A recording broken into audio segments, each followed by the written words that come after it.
I think it's very long overdue. I was thrilled to hear about it.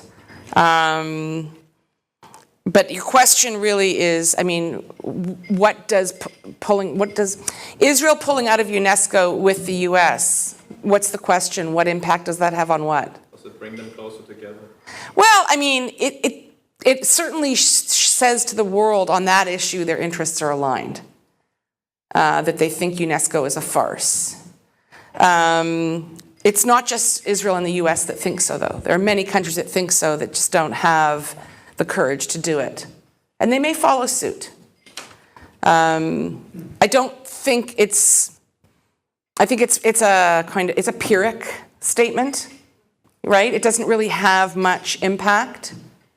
It's not going to change anything. UNESCO is UNESCO. So I mean, I think it's good, and I love the message it sends, but I think so. I think so. On the embassy move, I don't think that Trump will move it. And you're asking, so what are the complications? I keep saying it's complicated, and I don't think he understands what the complications are.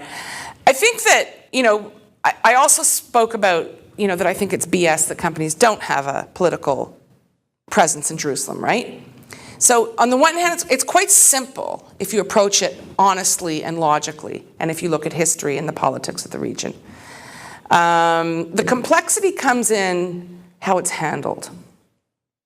And like it or not, I believe that, first of all, Trump is not the most elegant when it comes to public speaking, okay? So if there's a hammer, he'll be one hell of a hammer, okay? He's not going to deliver the message delicately.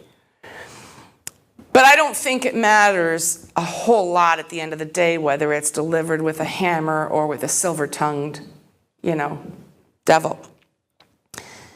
I do think, and I know that there's concern in Israel in all political parties about this, that it could likely trigger a round of violence.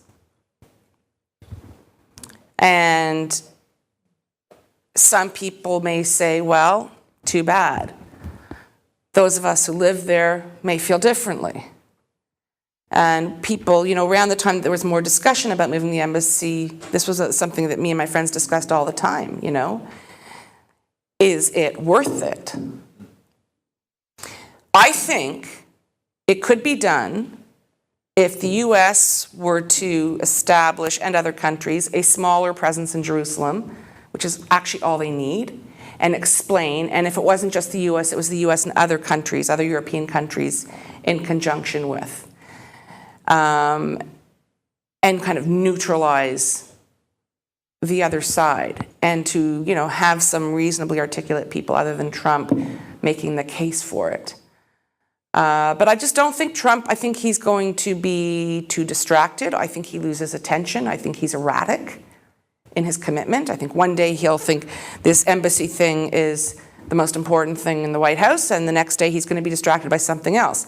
I mean, there's one thing you have to do, is you have to be consistent, and you have to follow through.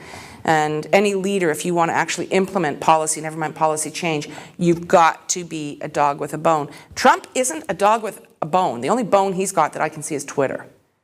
Everything else is kind of very fleeting and very, you know, amorphous. I don't see him sticking to policy. So number one is he'd have to show some determination. He'd have to articulate it. He'd have to have clear policy leaders who he's working with and who people respect. And that doesn't seem to be the case right now with respect to Israel. And then he'd have to bring all of that to bear upon the State Department. And, you know, taking on these very entrenched bureaucracies is a heck of a challenge. A heck of a challenge. And I just think there's too much in the way. And he's got 3 years left. That's the kind of thing, if you're going to do it, you do it in year 1 of your mandate, not year 4.